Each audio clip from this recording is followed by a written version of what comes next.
안녕하십니까.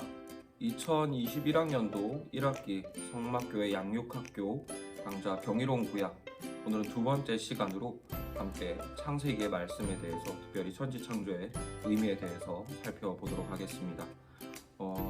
화면을 보시면 아시겠지만 제가 지금 화면의 중심에서 조금 벗어나 있습니다. 왜냐하면 필요할 경우에 이 빈 공간을 칠판으로 활용하기 위함입니다. 성도님들께서는 이 점을 양해해 주시고 추후에 이 빈 공간에 쓰여질 글씨들을 주목해 보아주시면 감사하겠습니다. 강의에 들어가기에 앞서서 우리가 어떤 시각을 가지고 이 구약 성경의 역사서들을 쭉 살펴볼지에 대해 간단하게 한번 말씀드리려고 합니다. 이해를 돕기 위해서 또 한번 엉뚱한 곳에서부터 이야기를 시작해 보려고 합니다. 우리가 살고 있는 이 지구라는 별을 한번 몇 문장으로 정의해 보실 수 있겠습니까? 아마 쉽지가 않을 겁니다. 왜냐하면 이 지구라는 별이 너무 크고 광대하기 때문이죠. 그래서 이 지구를 깊이 있게 연구하고 알기 위해서는 우리는 필연적으로 어떤 선택을 해야만 합니다. 우리가 전체를 다 깊게 알 수 없기 때문에 이 전반적인 지구에 대한 지식을 갖기 위해서는 어떤 작은 부분을 선택하고 그 선택한 부분을 연구할 필요가 있다는 것이죠. 그런데 그 선택하는 방법에 있어서 크게 두 가지 방법이 있습니다. 첫 번째는 말 그대로 특정한 장소적 부분을 선정해서 그 부분을 이해하는 것이죠. 그리고 또 한 가지 연구 방법이 있다면 바로 특별한 연구 주제를 가지고 그 연구 주제를 따라 지구의 전체를 살펴보는 것입니다. 예를 들어 보자면 지구 전체의 흙만을 연구해 보겠다는 토양학, 혹은 공기를 연구하겠다, 대기층을 연구하겠다는 대기학, 이런 학문들이 있죠. 이런 식으로 한 주제를 가지고 지구 전반에 걸친 영역들을 연구하는 방식이 있습니다. 그리고 이런 방식들을 통하면 우리 완전하진 않지만 지구라는 이 행성에 대해 전반적인 이해를 가질 수 있게 되죠. 거시적인 관점을 가질 수 있게 되는 겁니다. 그리고 이런 연구 방법은 성경을 이해하는 데도 어느 정도 도움이 된다고 하겠습니다. 하나님과 그분의 구원 사역에 대하여 기록한 성경은 단순하게 두꺼운 책, 그 이상의 의미를 가지고 있습니다. 하나님과 그분께서 우리에게 행하신 일을 이 한 개인이 온전하게 이야기하는 것, 이것은 사실상 불가능한 일이죠. 물론 그렇다고 해가지고 우리가 지금까지 성경을 통해 살펴본 하나님에 대한 지식들이 다 틀렸다는 것은 절대로 아닙니다. 우리는 최선을 다해서 성경 안에 기록되어진 하나님, 그리고 하나님의 구원에 대하여 알아갈 필요가 있습니다. 하지만 그럼에도 아무리 뛰어난 성경학자라 할지라도 이 광대하신 하나님을 전체적으로 그리고 온전하게 이해하는 것은 어렵다는 것이죠. 불가능하다는 것입니다. 그만큼 하나님은 광대하시고 우리의 지각에는 한계가 있습니다. 그래서 하나님을 부분적으로나마 깊게 이해하기 위한 여러 목회자들 그리고 성경학자들의 시도가 있어 왔습니다. 그 방법 중에 하나는 마치 지구의 특정한 지역을 정하고 연구하는 것처럼 특정한 성경 본문을 선정하여 그 본문을 깊이 연구하고 그 본문을 중심으로 하나님이 어떤 분이신지를 알아가는 방법입니다. 그리고 또 한 가지 방법은 이 성경을 관통하는 중요한 한 가지 주제를 정하고 그 주제를 통해서 성경 전체에 계시된 하나님을 살펴보는 방법입니다. 하나님께서 주신 이 언약이라는 주제를 가지고 성경 전체를 살펴본다거나, 혹은 들어보셨을 것입니다. 예수님을 주제로 하여서 구약에 기록된 예수님의 예언, 그리고 그 성취된 예수님이 누구이신가를 중심으로 성경 전체를 이해하는 이 예수님 중심적 성경 읽기, 이런 시도들입니다. 아마 한 번쯤은 다 들어보셨을 줄로 압니다. 이런 시도들을 가리켜 성경신학이라고 부릅니다. 하지만 이렇게 성경신학이라는 거창한 말로 표현할 것까지는 없겠고요. 우리가 이런 한 가지 관점을 가지고 성경 전체를 볼 수 있다는 것을 말씀드리라는 것인데요. 지난 시간에 우리가 살펴본 대로 우리가 앞으로 들을 강의의 내용들은 성경의 이야기를 새롭게 배우는 것이 아니라고 말씀드렸습니다. 알고 있는 성경의 이야기들을 일목요연하게 한 줄로 정리해보는 작업이라고 말씀을 드렸었죠. 그런데 이왕 성경을 전체적으로 살펴보려 한다면 그저 이야기 듣듯이 성경 줄거리만 쭉 듣는 것보다는 이런 합당한 특정한 주제를 통해서 구약 성경 전체를 살펴보면 유익이 더 풍성하지 않을까 생각해 봅니다. 이런 이유로 저는 이번 강의를 통해서 이 믿음이라는 주제를 가지고 구약 성경의 역사서를 한번 쭉 관통해 보려고 합니다. 이 믿음이라는 주제를 통해 하나님이 어떤 분이신지 그리고 어떤 구원의 은혜를 우리에게 베풀어 가시는지를 이 구약의 역사서를 통해서 한번 살펴보겠다는 것입니다.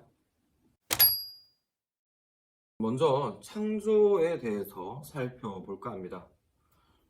사실상 분량으로 볼 때 창세기 1장에서 3장까지의 말씀은 아주 짧은 본문에 해당한다고 하겠습니다. 하지만 좀 긴 시간을 할애해서 이 본문들을 살펴보고자 합니다. 왜냐하면 하나님의 창조 목적 그리고 그 의미를 알아야 믿음의 의미가 무엇인지를 그리고 앞으로 그 믿음을 통한 하나님의 구원 역사의 경영이 어떤 방향으로 진행될지를 이해할 수 있기 때문입니다. 그렇다면 하나님은 왜 세상을 그리고 사람을 창조하셨을까요? 우리는 하나님께서 어떤 순서로 그리고 어떤 모습으로 사람을 창조하셨는지를 보면 하나님의 창조의 목적이 무엇인지를 알 수 있습니다. 이해를 돕기 위해서 간단하게 한번 예를 들어보도록 하겠습니다. 지금부터 한 5년 전 아내가 몸이 이상하다고 하면서 병원에 가자고 했습니다. 그래서 내과를 갈 줄 알았는데 내과를 안 가고 산부인과를 가더라고요. 초음파를 찍었는데 점이 2개가 나왔습니다. 그리고 그날부터 아내가 쉴 새 없이 택배로 무엇인가를 사드렸습니다. 그리고 저희 집에 오시는 어른들께서도 무엇인가를 쉴 새 없이 가져다 주셨습니다. 앞으로 10개월이 있으면 아이가 태어날 텐데 제가 느끼기에 이 10개월은 상당히 긴 시간처럼 느껴졌습니다. 그런데 하루가 멀다 하고 이 10개월 동안 내내 아이가 쓸 물건들이 택배로 도착을 한 것이죠. 속으로는 생각하기를 뭐 이렇게 서두르나 아직 애가 태어나려면 한참 멀었는데 왜 이렇게 호들갑인가 그런 생각들을 했었습니다. 그런데 막상 아이가 나와보니 이게 참 어리석은 생각이구나 하는 사실을 알게 되었습니다. 태어나고 준비하면 늦는 것이죠. 아이가 필요한 물건은 최소한 적어도 1-2달 전에는 모든 것이 갖춰 있어져야 하는 것 같더라고요. 그리고 10개월을 조금 못 채워 저희 집에 저의 형상을 쏙 닮은 2 아이가 찾아왔습니다. 그리고 이렇게 육아를 한번 해보니 하나님께서 천지를 창조하신 순서 그리고 하나님께서 자신의 형상을 따라 사람을 창조하셨다는 의미에 대해서 한번 생각을 해보게 됩니다. 하나님께서는 먼저 순서대로 세상을 창조하셨습니다. 그리고 가장 마지막에 사람을 창조하셨죠. 그리고 마지막으로 지음받은 사람은 하나님의 형상을 따라 지음받았다고 했습니다. 꼭 이것은 출산을 기다리는 이 부모의 모습과도 닮았다고 하겠습니다. 하나님께서 이 자녀로서의 사람을 지으시기 위해서 이 천지만물이라는 요람을 마련하고 계신 것이죠. 그리고 그곳에서 자녀로서의 사람을 창조하신 것이죠. 이처럼 태초에 사람은 하나님의 사랑받는 하나님을 닮은 하나님의 자녀로서 지음받았습니다. 그리고 이 말은 사람이 절대로 독립적인 존재가 될 수 없다는 사실을 전제로 하고 있습니다. 태생부터 사람은 하나님의 자녀로 하나님과의 관계 속에서 살도록 지음받은 것이죠. 마치 아기가 부모가 없으면 아무것도 할 수 없는 것처럼 사람은 하나님으로 인해 존재할 뿐만 아니라 하나님을 통해서 그 존재 가치를 인정받도록 그리고 생존할 수 있도록 지음받은 것입니다. 이 말은 바꿔 말하면 하나님이 없으면 사람은 아예 존재할 수 없도록 아예 안 되도록 지음받았다는 것이죠. 냉장고가 전기석이 꽂혀 있지 않으면 아무 의미가 없지 않습니까? 이처럼 사람은 하나님과의 관계 안에서만 의미를 가지도록 창조받았다는 것입니다. 그리고 이와 같이 사람이 하나님의 자녀로 지음받았다, 하나님으로 인하여 살아간다는 것은 우리가 지금 살펴보고 있는 이 창세기 본문뿐만 아니라 성경 전반에서 우리에게 보여주고 있는 교훈입니다.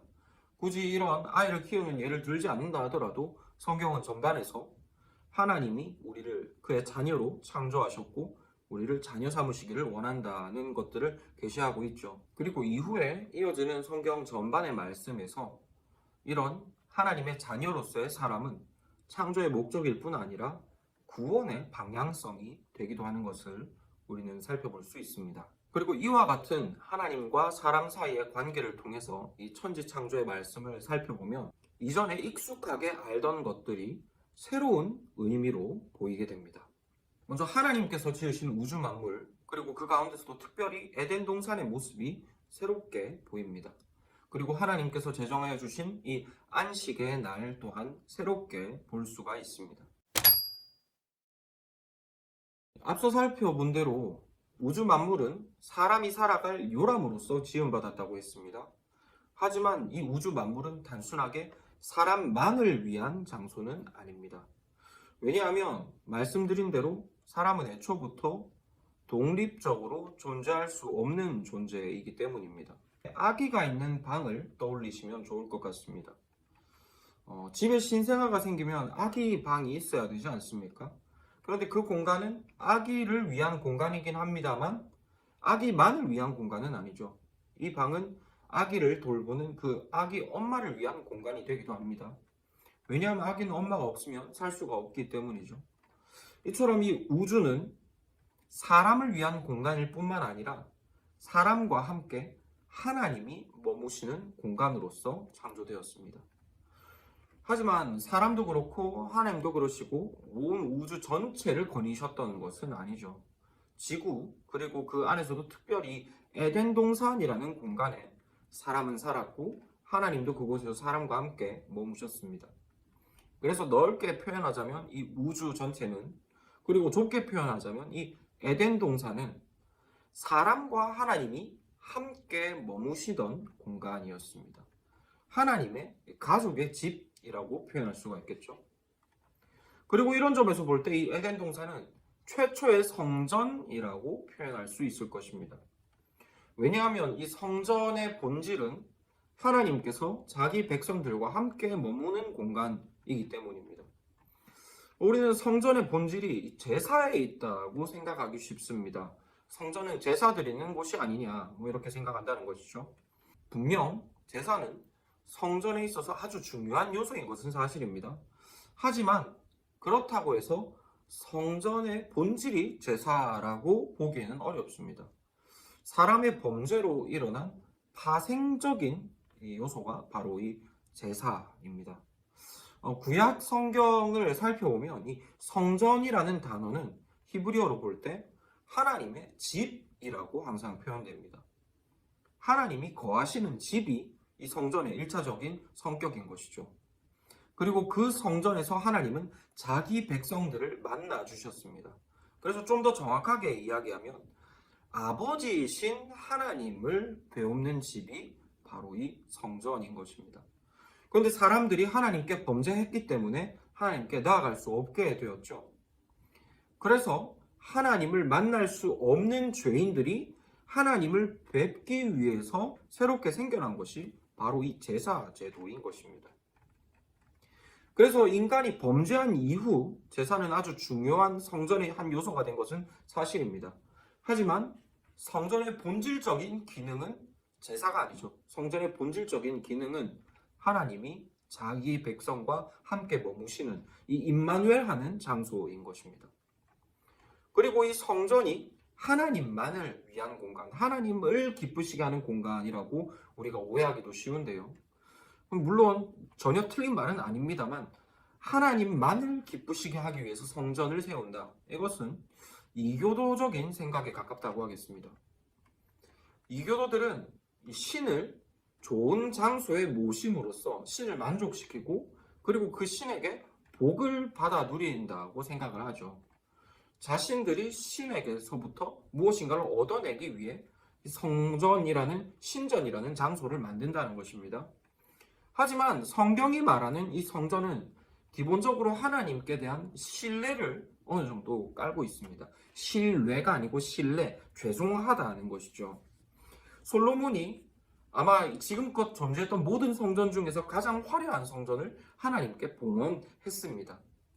그리고 하나님께 무엇이라고 기도하는가 하면 하늘의 하늘들이라도 하나님을 모실 수 없는데 어찌 이 사람의 손으로 지은 비천한 건물에 하나님께서 임재하십니까? 라고 하나님께 죄송하다고 고백합니다. 이 말은 무슨 말이냐면 기본적으로 성전은 하나님의 편의만을 고려하여 지어진 집이 아니라는 것이죠. 이 성전은 하나님께서 자기 백성 가운데 머무시기 위해서 이 땅 위에 지어진 일종의 출장소라고 할 수가 있습니다.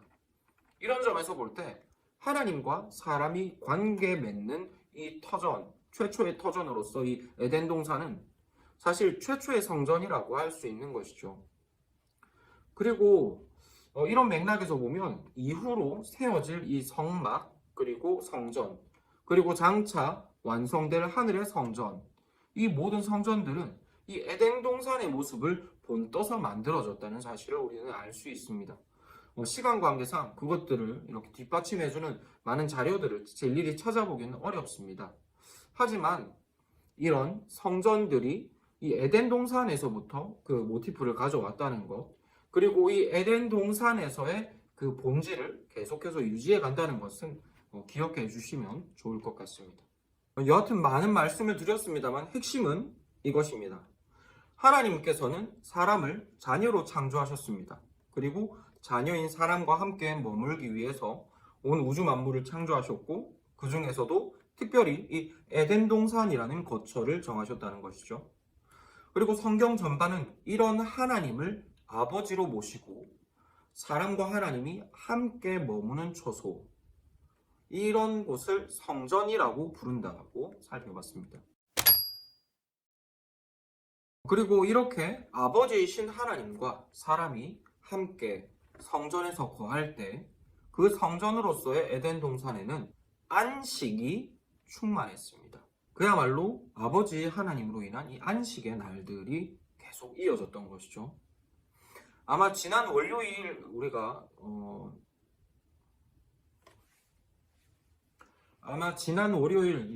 신학대학원 특별 강의를 통해서 이 안식일의 의미를 살펴보신 분들은 이 안식일에 대한 생각이 많이 달라지셨으리라고 생각됩니다. 하지만 우리가 흔히 이 안식일에 대해서 생각하기를 이 날은 강제적으로 아무것도 하면 안 되는 날이라고 받아들입니다. 물론 성경에서 말하는 안식일에는 그런 의미가 어느 정도 포함이 되어 있기는 합니다. 하지만 성경에서 말하는 이 안식의 핵심은 일을 안 한다, 무엇인가를 멈춘다는 개념이 아닙니다. 예수님께서 이 유대인들에게 말씀하신 것처럼 하나님도 안식일에 일하십니다. 그럼에도 성경은 하나님께서 6일간 천지를 창조하셨고 사람을 창조하시고 안식일에는 안식하셨다라고 기록하고 있습니다. 여기에서 말하는 이 안식이란 하나님께서 아무것도 안 하고 푹 쉬셨다, 그냥 주무셨다, 이런 의미가 아니라 하나님의 창조가 완성이 되어 이 온 세상이 하나님의 다스림으로 충만하여졌다는 의미입니다. 그리고 이 안식일이라는 날은 원래는 7날 중에 하루가 아니라 창조로부터 영원히 계속되어지는 날이었습니다. 창세기 1장에서 2장 말씀을 보면 첫째 날부터 6째 날까지는 계속해서 그 창조기사 끝에 이런 말씀이 붙습니다. 저녁이 되고 아침이 되는 이는 몇째 날이니라 라는 말입니다. 세번역 성경에는 이 말씀이 이렇게 번역되어 있습니다. 저녁이 되고 아침이 되니 첫째 날이 지나갔다. 지금 계속해서 밤과 낮이 바뀌어 가면서 날이 지나가고 있다는 표현이 붙고 있다는 것이죠. 그런데 창세기 2장에서 7째 날에는 이런 밤이 되고 아침이 되었다는 말이 전혀 없습니다. 무슨 말이냐면 7째 날은 계속해서 반복되는 일주일 중 하루가 아니라 원래는 영원히 연속되는 날이라는 것입니다. 스포일러가 될까봐 조금 아쉽기는 합니다만, 태초에 하나님께서 완성하신 이 성전은 장차 요한계시록에 다시 회복되어질 것입니다. 하나님께서는 이 요한계시록에서 역사의 끝에 하나님의 성전과 새 예루살렘을 완성하게 되시죠. 그런데 그 성전의 모습에 대해서 요한계시록 말씀이 이렇게 설명하고 있습니다. 그 성은 해나 달의 비침이 쓸데없으니 이는 하나님의 영광이 비치고 어린 양이 그 등불이 되심이라. 만국이 그 빛 가운데로 다니고 땅의 왕들이 자기 영광을 가지고 그리로 들어가리라. 낮의 성문들이 도무지 닫지 아니하리니 거기에는 밤이 없음이라. 이 말씀은 하나님께서 마지막에 완성하실 이 성전의 도성, 회복된 참 성전의 도성, 새 예루살렘에 관한 설명이라고 했습니다. 하나님께서는 이 마지막 날에 모든 악을 심판하시고 역사를 완성하신 후에 자기 백성들을 완전히 다스려 주실 것입니다. 그리고 그 다스리심 안에서 그 백성들은 안식을 누리게 되겠죠. 그런데 이런 하나님의 통치가 완성된 그 예루살렘에는 밤이 없다고 합니다. 그 하나님의 베푸시는 안식이 영원히 끊어지지 않을 것이라는 것을 상징적으로 보여주는 것이죠. 그리고 이 말은 성전의 원형인 최초의 성전, 이 에덴 동산에도 원래는 밤이 없었다는 의미로 해석할 수 있을 것입니다. 물론 그렇다고 해서 진짜로 해가 안 지고 지구 자전이 멈추어서 영원한 아침이 에덴 동산에 있었다기보다는 하나님의 완전한 돌보아 주심과 그로 인한 사람의 안식 누림이 에덴 동산에서는 그치지 않았다는 의미로 이해할 수가 있겠습니다. 그래서 성경이 말하는 이 일곱째 날, 곧 안식의 날의 의미는 창조가 완성이 되어서 하나님이 완전하게 세상을 돌보시는 상태로 이해해야 됩니다. 사람이 하나님의 그 온전한 선한 돌보심을 풍성히 누리는 상태, 그 상태가 바로 이 성경이 우리에게 말하는 이 안식의 개념인 것이죠. 이해를 돕기 위해 간단하게 예를 들어보자면, 어린 자녀들이 집에서 아무것도 안 하고 쉰다고 해서 그게 쉬는 게 아니죠. 옛날에는 다 그랬습니다만 저희 부모님도 제가 5살 때 담임 목회를 나가셨습니다. 그런데 종종 이제 성도님들 중에 상을 당하시면 먼 도시에 빈소를 차리는 경우가 있었습니다. 그러면은 저희 부모님은 밤이 되셔서 이제 빈소를 다녀오시게 되는데요. 그러면 뭐 도시에 멀리 있으면 뭐 새벽까지 집에 못 돌아오실 때도 있었습니다. 그러면 저희는 처음에는 좋죠. 집에서 있는 과자 다 까먹고 공부도 안 하고 실컷 놀면 되니까 말입니다. 하지만 그것도 한두 시간입니다. 부모님이 계속해서 안 오시면 빈집에서 오매불망 부모님이 오시기만을 기다리고 있게 되죠. 일을 안 한다고 안식이 되는 게 아니라는 겁니다. 물론 일을 멈추는 것, 이것은 안식의 아주 중요한 요소인 것은 사실입니다. 하지만 아무것도 안 하는 것이 안식의 핵심일 수는 없다는 것이죠. 자녀의 안식은 부모의 임재입니다. 부모의 손길이 곧 이 자녀에게는 안식이 되는 것입니다. 많은 말을 하지 않아도 우리는 이것이 무엇을 의미하는지, 부모의 그늘이 왜 자녀에게 안식이 되는지를 우리는 경험적으로 알고 있습니다. 이처럼 성경이 말하는 안식은 아버지이신 하나님의 임재, 완전한 임재, 그리고 그분의 은혜를 누리는 것을 의미합니다. 그리고 하나님께서 이 창조하신 이 최초의 하나님의 가정의 터전인 에덴 동산, 곧 성전의 터였던 이 에덴 동산은 늘 안식이 충만했습니다. 늘 하나님의 돌보심이 가득한 날마다 안식이 된 곳이 바로 이 에덴 동산이었던 것이죠. 여기서 지금까지 살펴본 내용을 간단하게 정리해보고 가겠습니다. 좀 신학적인 용어들을 많이 이렇게 정리하다 보니까 조금 어렵게 느껴지셨을 수도 있을 것 같습니다. 하지만 사실 정말 간단한 이야기입니다. 하나님은 사람을 당신을 쏙 빼어 닮은 당신의 사랑받는 자녀로서 창조하셨습니다. 그리고 온 우주 만물과 특히 그 중에서도 이 에덴 동산은 그런 사람과 함께 하나님께서 머무시는 집으로서 지음받았습니다. 하나님께서 이 사람이라는 자녀를 양육하시고 사랑하시기 위해서 이 에덴 동산이라는 집을 세우셨다는 것이죠. 그리고 성경은 이처럼 하나님께서 사람들과 함께 머무시는 공간을 성전이라는 말로 표현합니다. 그리고 이렇게 하나님께서 사람을 돌보시는 이 성전으로서의 에덴 동산에는 안식이 충만했습니다. 아버지이신 하나님의 슬하에 있는 사람에게는 염려할 거리가 없었던 것이죠.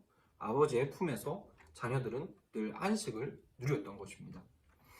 이렇게 사람이 아버지이신 하나님의 돌봄을 온전하게 누리는 상태를 가리켜서 성경은 안식이라고 표현합니다. 이와 같은 이 자녀로 창조받은 사람, 그리고 하나님의 집으로서 성전, 그리고 아버지와 함께하는 상태로서의 안식, 이 세 가지 개념을 꼭 기억해 주시기를 바랍니다. 이후로 이어지는 구약 성경 전반에서 이 세 가지 개념에 대해서 우리가 계속해서 살펴보게 되기 때문입니다. 그렇다면 여기에서 우리의 시선을 사람에게로 옮겨서 이런 하나님의 은혜와 사랑을 받는 사람이 하나님께 할 수 있는 것은 무엇이었을까요? 사실 별것 없었을 것입니다. 우리가 자녀를 양육하는 것만 생각해봐도 그렇죠. 갓난아기가, 어린 아기가 부모의 사랑과 부모의 은혜를 받을 때 자녀가 할 수 있는 것은 별로 없습니다. 다만 자녀가 할 수 있는 것이 있다면 그 부모가 자신을 사랑한다는 사실을 알고 그 부모를 신뢰하며 따르는 것 정도가 되겠죠. 그리고 이런 점에서 볼 때 자녀가 부모에게 보여야 할 가장 기본적인 태도는 바로 신뢰라고 할 수가 있겠습니다. 그리고 이는 하나님과 이 창조받은 사람의 관계에서도 그렇다고 하겠습니다. 앞서 말씀드린 대로 하나님께서는 사람을 자녀로 창조하셨다고 했죠. 그에게 무엇을 바라신 것이 아닙니다. 그에게서 무엇인가를 수탈하시고자 함이 아니라 사랑하시고 그와 교제하시기 위하여 사람을 창조하셨습니다. 그리고 이를 위해서 하나님은 사람을 하나님과 교제할 만한 존재, 즉 하나님스럽고 영광스러운 존재로 창조해 주셨다는 것이죠.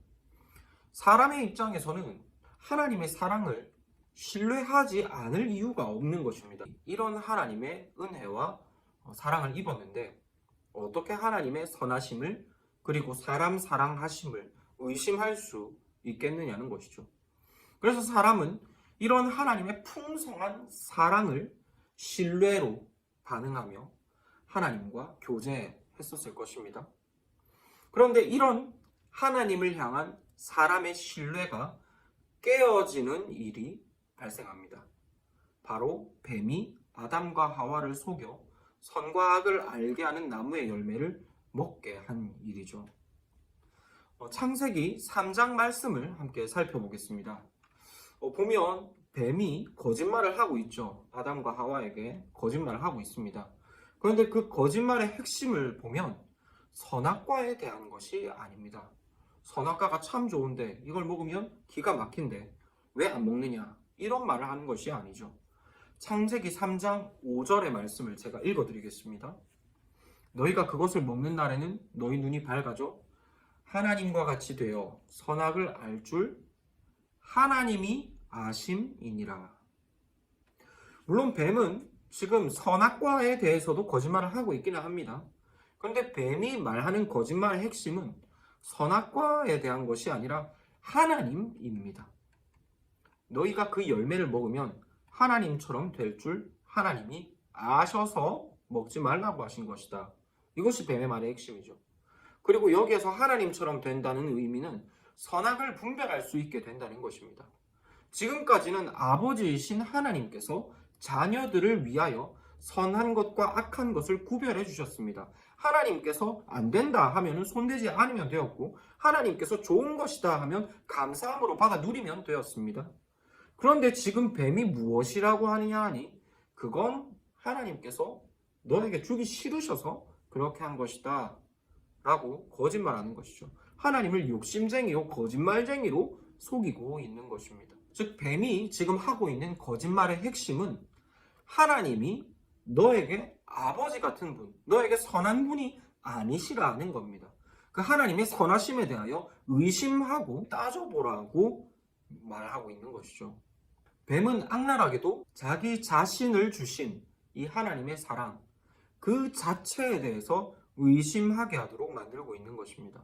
그러면 사람은 처음부터 그 말을 무시했었어야 됐습니다. 하나님이 우리 아버지이신데 얼마나 우리에게 선하게 대해주셨는데 이게 무슨 소리인가 하면서 뱀의 머리를 그 자리에서 밟아야 했습니다. 그런데 사람이 그 말에 하나님을 의심하고 하나님을 향한 신뢰를 저버렸습니다.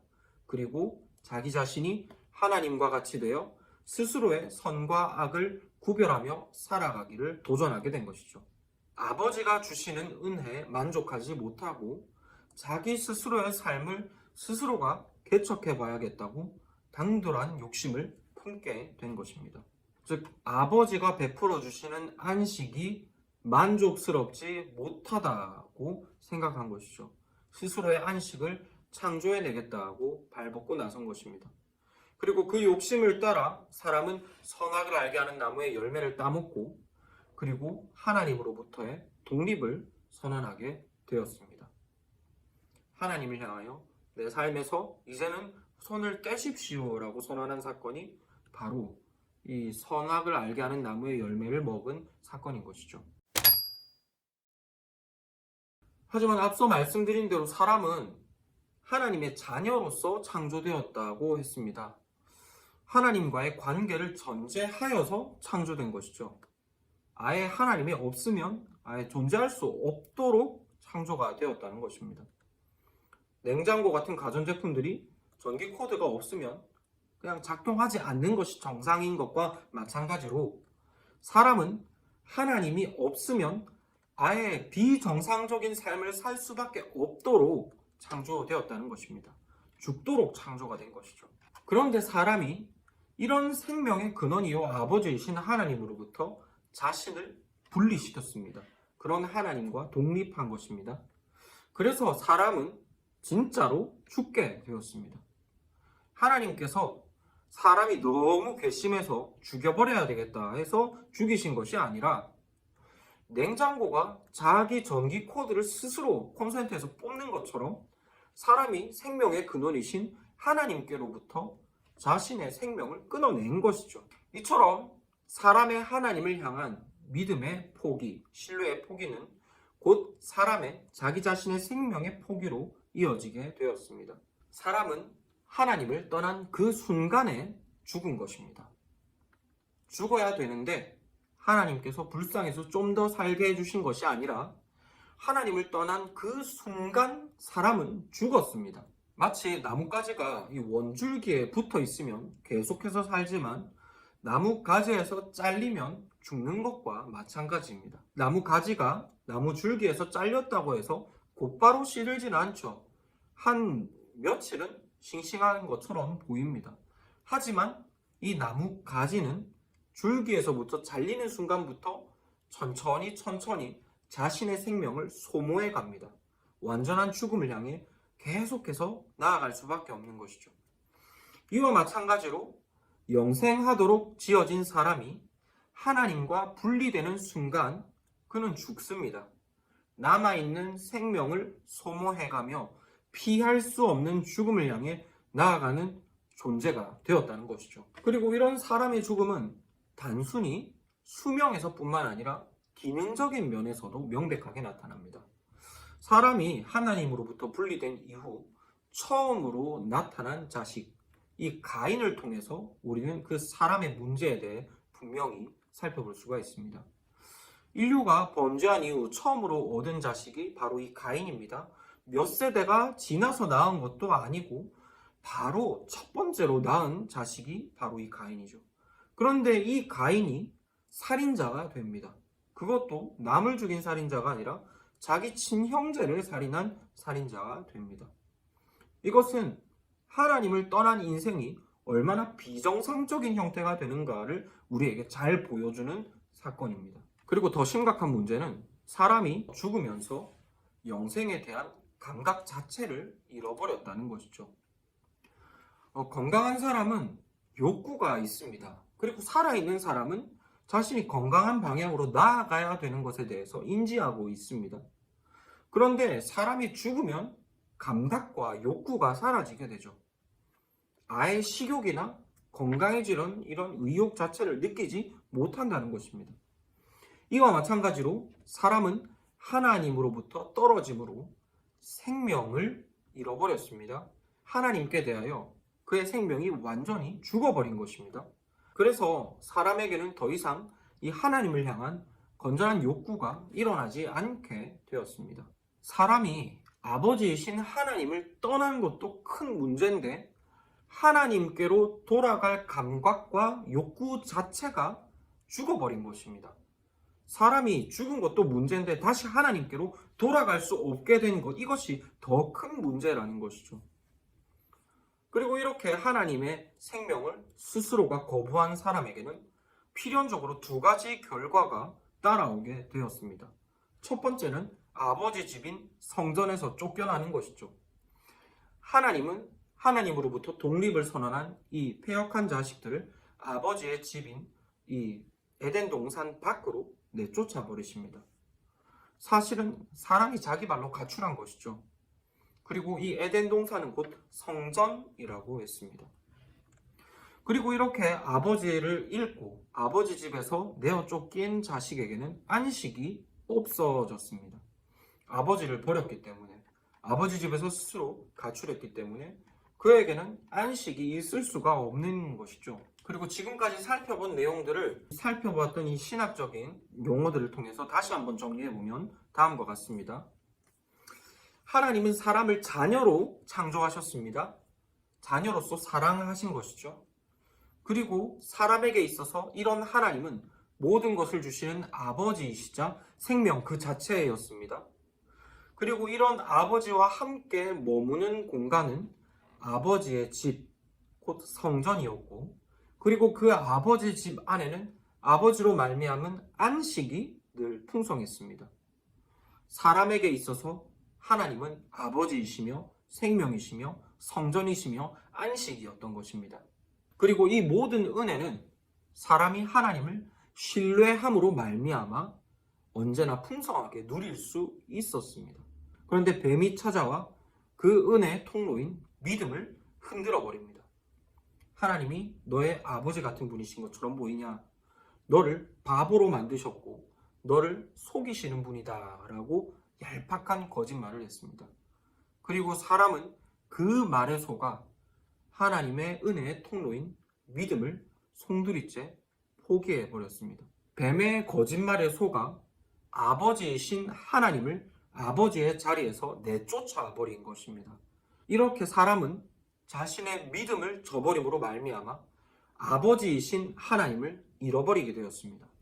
그리고 이는 곧 하나님께서 주시는 생명을 잃어버린 것이며 또한 아버지의 집인 성전에서 내어 쫓김을 받은 것입니다. 그리고 동시에 아버지가 주는 안식을 잃어버린 것입니다.